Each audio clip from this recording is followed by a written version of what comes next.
चलो अब नया नया कॉन्सेप्ट स्टार्ट करते हैं। EVA, economic value added. देखो क्या होता है, सिंपल है। ईवीए मतलब क्या होता है, कितना कमाना चाहिए था, कितना कमाना चाहिए था और कितना कमाया, ये दोनों के बीच का डिफरेंस होता है ईवीए।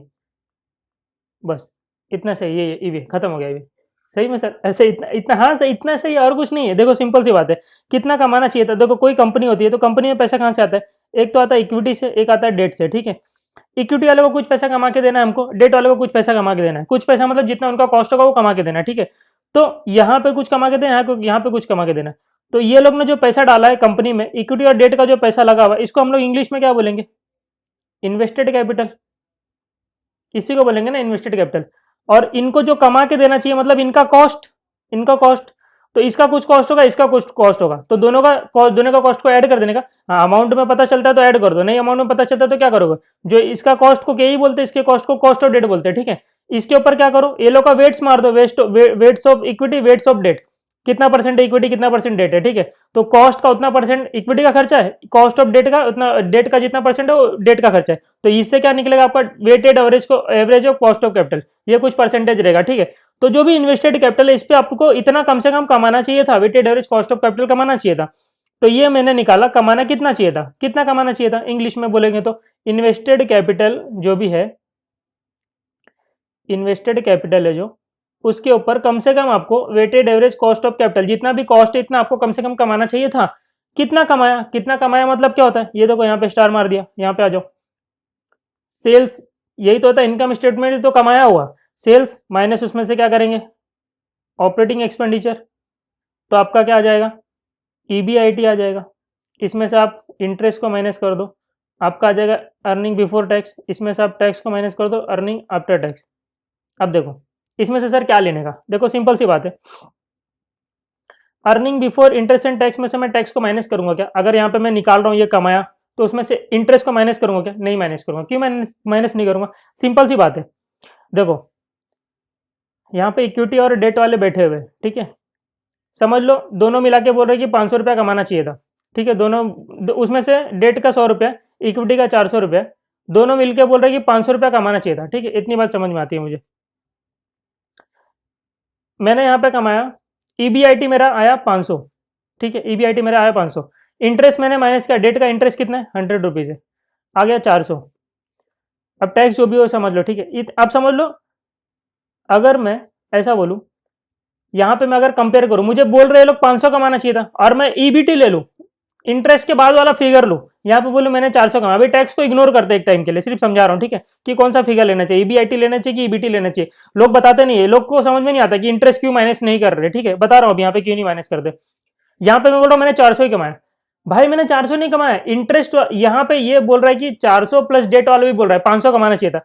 मैंने 400 नहीं, अगर डेट के खर्चे को मैं वापस से ऐड कर दूं तो मैंने 500 कमाया है, मैंने 500 कमाया है। मैं यहाँ पे इंटरेस्ट को क्यों माइनस करूं, मुझे ये इंटरेस्ट के फिगर को माइनस नहीं करना चाहिए ना।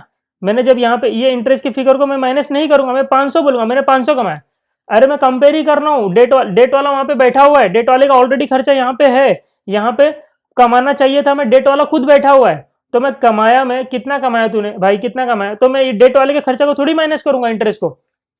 समझ रहे हो ना आप लोग, चीजें समझ रहे हो ना, कि यहाँ पे 100 रुपया ऑलरेडी है, ये बोल रहा है कि कितना कमाना चाहिए था, इतना, डेट इक्विटी डेट दोनों लोग हैं, तो मैं इंटरेस्ट का खर्चा थोड़ी माइनस करके बताऊंगा कि मैंने इतना इतना कमाया। अरे वही तो कंपेयर करना है, तो कंपेयर करने के लिए डेट को हटाओ मत, रहने दो डेट को, क्योंकि वो पूछेगा सामने वाला कितना कमाया, तो मैं डेट वाले को माइनस करके बताऊंगा तो वो बोलेगा अरे कम कमाया। मैं उसको बोलूंगा अरे भाई इसमें से तेरा भी खर्चा माइनस किया हुआ है, तो बोलेगा मेरा खर्चा क्यों माइनस कर रहा है भाई, मैं तेरे से सिंपल पूछ रहा हूँ कि मेरे लिए कितना कमाया, तो मैं उसको बोलूंगा 500 रुपया कमाया मैंने तुम लोग के लिए, अब डेट को दे दो 100 रुपया। समझ में, इसके लिए इंटरेस्ट को माइनस नहीं किया जाता है, ईबीआईटी में से डायरेक्ट टैक्स को माइनस करने का, ठीक है, डायरेक्ट टैक्स को माइनस करने का। सर इंटरेस्ट के ऊपर टैक्स का बेनिफिट नहीं मिला, तो बेटा जब टैक्स का बेनिफिट कहाँ मिलेगा, यहाँ पे मिल जाएगा, जब ये weighted average cost of capital निकालोगे ना, जब यहाँ पे weighted average cost of capital निकालोगे ना, तो ये जो कॉस्ट ऑफ डेट लोग है ना, ये नेट ऑफ टैक्स लेना, समझ लो कॉस्ट ऑफ डेट 10% है, टैक्स रेट 30% है, तो यहाँ पे 10% मत लेना, यहाँ पे 7% लेना। जब कॉस्ट ऑफ डेट में वो गया ही नहीं तो नेट ऑफ, जो इंटरेस्ट एक्सपेंस गया वो नेट ऑफ एक्सपेंस चला गया, ठीक है, समझ में आ गई।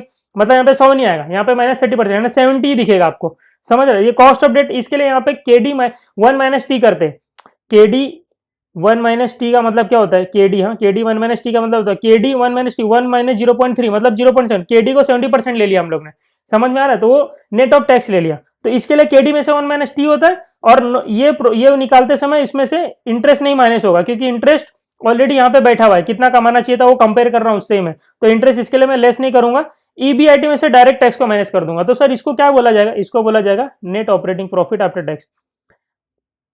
तो मैं क्या करूंगा, इसको इग्नोर करूंगा, डायरेक्ट ईबीआईटी माइनस टैक्स कर दूंगा, ठीक है। ईबीआईटी वाले फिगर को लूंगा, इंटरेस्ट को नहीं लेस करूंगा, तो ये मेरा आ जाएगा net operating profit after tax, ठीक है। ये ऑपरेटिंग प्रॉफिट है। क्यों इसको ऑपरेटिंग प्रॉफिट नहीं बोलते, अभी भी इसको ऑपरेटिंग प्रॉफिट में इसके लिए बोल रहा हूँ क्योंकि इसमें से इंटरेस्ट कंपोनेंट लेस नहीं हुआ है। और क्यों नहीं लेस हो आपको पता है, क्योंकि वहां पे ऑलरेडी वो चीज बैठी हुई है, तो इसके लिए नेट ऑपरेटिंग प्रॉफिट बोलते हैं। नहीं तो फाइनेंस वाली चीज माइनस होगी तो ऑपरेटिंग प्रॉफिट थोड़ी रहेगा, डायरेक्ट मैंने टैक्स को माइनस किया, ठीक है। तो ये समझ में आ गया। कमाया क्या होता है, कमाया मतलब net operating profit after tax minus invested capital into, यही तुम्हारा फॉर्मूला है, यही फॉर्मूला, इसको मैंने हिंदी में लिखा, कमाना क्या चाहिए था, कितना कमाया आपने, ये हो गया ईवीए का कॉन्सेप्ट, ठीक है। ये बात अगर समझ में आ गई, हाँ अभी, हाँ अरे कुछ चीजें तो बताना भूल गया मैं। अब देखो, हाँ नेट ऑपरेटिंग प्रॉफिट ये सब अगर निकालते समय, अब इसमें क्या करोगे, ईवीए निकाल रहे हैं ना, इकोनॉमिक वैल्यू एडेड, तो हम लोग इसमें नॉन कैश जो भी चीजें रहेगी ना उसको वापस से एड बैक कर देंगे, नॉन कैश एडजस्टमेंट जो रहेगा उसको एड बैक कर देंगे। अब दिया रहेगा, अगर कुछ भी नॉन कैश एक्सपेंस दिया रहेगा कि ये लेस हो गया तो उसको वापस से एड बैक कर दो।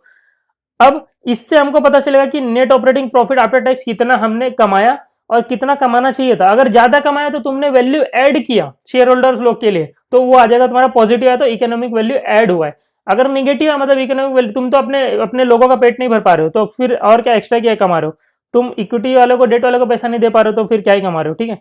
तो ये तुम्हारा बिजनेस का एक निगेटिव पॉइंट होता है कि ईवीए आपने निगेटिव लेके आ गया, ठीक है। अब चलो क्वेश्चन कर लेते हैं।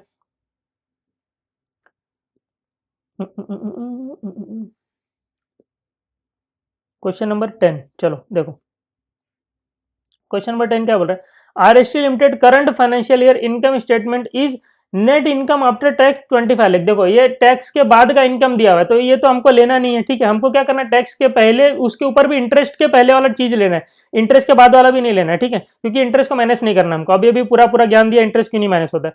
The applicable corporate tax rate is 30% है, following is the capital structure.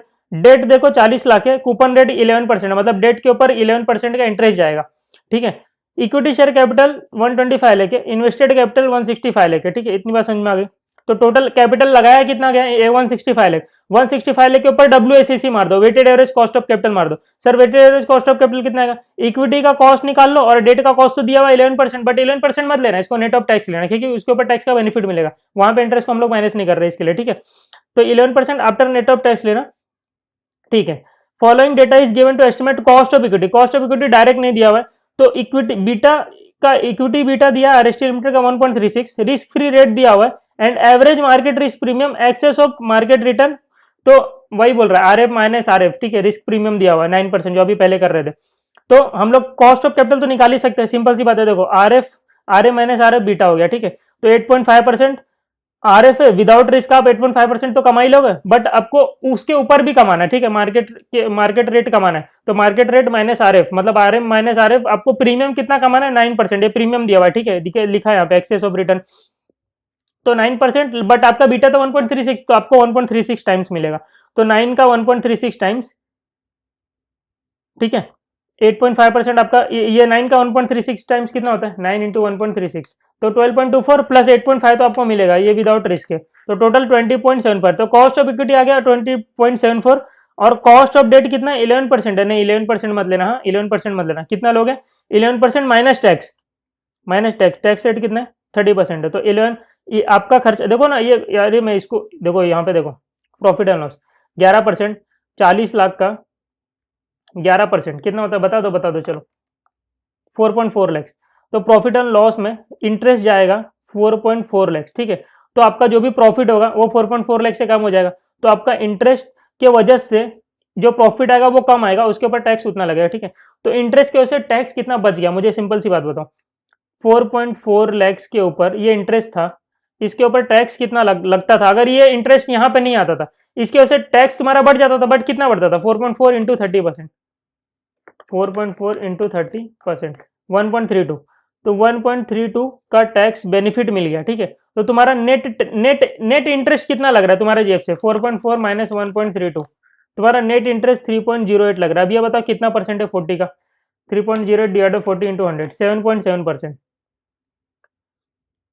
ये समझ में आता है। तो तुम्हारा इंटरेस्ट का कॉस्ट ऑफ डेट है कितना, 11% दिख रहा है, बट है नहीं, है कितना केडी तुम्हारा 7.7% ही। ये डायरेक्ट भी निकाल सकते हैं, 11% है, इसमें 30% माइनस कर दो, 11% में से टैक्स हटा दो 30% का, तो 11 माइनस 30%, 7.7%। तो कॉस्ट ऑफ डेट तुम्हारा 7.7% ही है, बट वो दिख रहा है 11% है नहीं, ठीक है। तो नेट ऑफ लेने का कभी भी।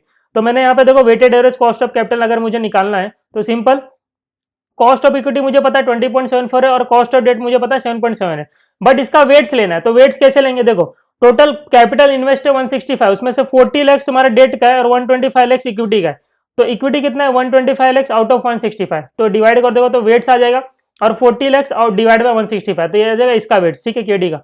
तो वेट्स मारा तो मेरा आ गया cost of equity 15.71 and cost of debt 1.87, ये वेटेड एवरेज वेटेड कॉस्ट है, ठीक है। तो weighted average cost of capital वो 17.58% है, ठीक है। इसका मतलब तुमने 165 लाख का इन्वेस्टमेंट किया है, कॉस्ट डेट और इक्विटी दोनों मिला के, इन्वेस्टेड कैपिटल 165 लाख है, तो इसके ऊपर कमाना कितना चाहिए इंटू 11.7 कितना आया था 17.5, तो ये इस इन्वेस्टेड कैपिटल के ऊपर 165 लाख के ऊपर 17.5, इतना तो परसेंट मिनिमम आपको कमाना चाहिए था। देखो कहां पे लिखा, हाँ देखो यहाँ पे 165 लाख के ऊपर इतना तुमने इन्वेस्ट किया, इसके ऊपर 17.58%, ठीक है, 17.58% कम से कम इतना तो आपको कमाना चाहिए था, ठीक है।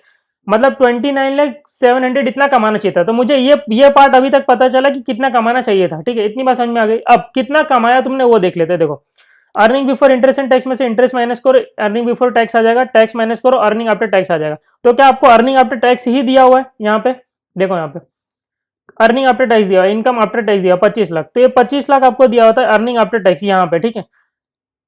ईबीआईटी में से टैक्स को माइनस किया होगा 30%, तो अर्निंग आफ्टर टैक्स आया होगा 70%, ठीक है। अब मुझे बताओ earning after tax is 25 lakh, this is 70%, तो 100% कितना होगा, क्रॉस मल्टीप्लाई कर लो, 25% डिवाइड बाय 70 इंटू 100 कर दोगे तो आ जाएगा 35 लाख 70, ये रिवर्स जाना है, रिवर्स जाना है यहाँ पे इसके लिए। तो 35 लाख 71,428 ये तुम्हारा आ गया ईबीटी, ठीक है, अर्निंग बिफोर टैक्स। अब इंटरेस्ट आपको पता है, इंटरेस्ट का खर्चा 40 लाख का 11%, तो मैंने क्या किया इंटरेस्ट 4,40,000 ऊपर लिख दिया, ठीक है।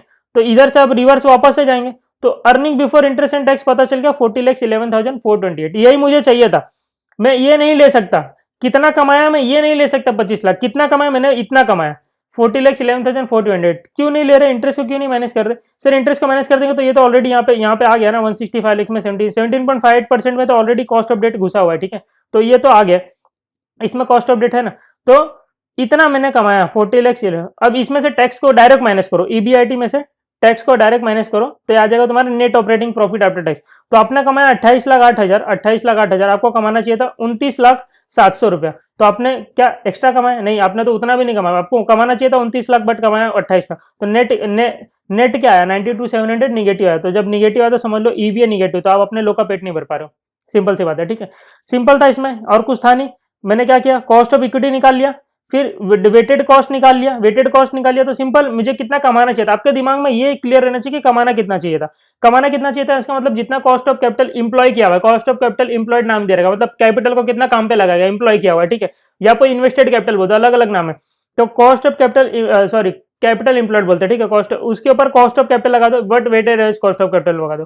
तो कैपिटल इंप्लॉय कितने कैपिटल को काम पे लगाया हुआ है उसके ऊपर employ weighted average cost of capital निकाल लगा दो, तो इतना कमाना चाहिए था। 165 लाख टोटल पैसा इन्वेस्टेड है, ठीक है, इसके ऊपर 17.5 इतना कमाना चाहिए था, ठीक है, बट कमाया कितना 28,08,000। ये कैसे आया, तो ईबीआईटी माइनस इंटरेस्ट ये मैंने लिख दिया, ठीक है। मुझे जो फिगर था मुझे पता चल गया, 25 लाख गया था तो रिवर्स गया तो मुझे आ गया ईबीटी आ गया, इंटरेस्ट का खर्चा मुझे पता था, ठीक है, तो मैंने और रिवर्स किया ऊपर गया तो 40 लाख 11, तो इसमें से मैंने डायरेक्ट टैक्स को माइनस कर दिया, आ गया मेरा 9 पार्ट, ठीक है।